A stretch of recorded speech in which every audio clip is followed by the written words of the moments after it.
আসসালামু আলাইকুম। সবাই কেমন আছেন? আশা করি সবাই ভালো আছেন। সবাইকে ঈদুল আজহার শুভেচ্ছা। ঈদে বাড়ি আসার পর সবার সাথে একতা চিন্তা করলাম, যেহেতু এটা বর্ষার সময়, তাই ঈদগাহ মাঠ সাজাবো।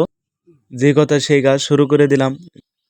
আলহামদুলিল্লাহ, ফজরের পরে থেকে বাঁশ কাটা শুরু করে সবাইকে নিয়ে সবার বাড়ি বাড়ি যে বাঁশ কেটে সংগ্রহ করে আমাদের সাথে ছিলেন আমাদের সমাজের সাধারণ সম্পাদক এবং আমাদের মসজিদের ইমাম সাহেব এবং অনেক ছোট বড় সবাইকে নিয়ে আমরা আলহামদুলিল্লাহ কাজ শুরু করে দিলাম। সেদিনটা ছিল আবার বৃষ্টি ছিল না, যেহেতু রোদ ছিল, কাজ করতে আমাদের জন্য সুবিধা হয়েছিল।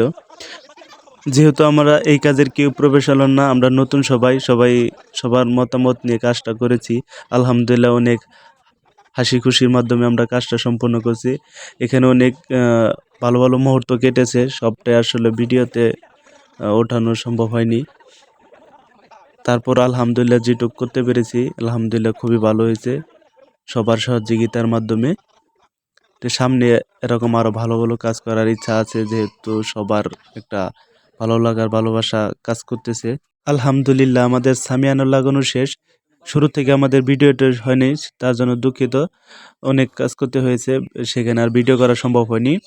এবং এখন সামিয়ানা লাগানোর পরে আমাদের যাতে বৃষ্টিতে না ভিজে, যেহেতু আমাদের মাঠে কোনো ঘাস ছিল না, শুধু মাটি, বৃষ্টি বলে অনেক সমস্যা, তার জন্য আমরা সবার ওখান থেকে চট, সালা, তিরপল এগুলো এনে আর কি কাজটা সম্পূর্ণ করেছি।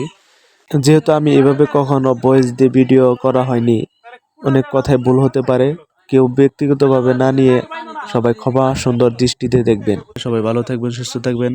আসসালামু আলাইকুম। সবাইকে ঈদুল আজহার শুভেচ্ছা। ঈদ মুবারক।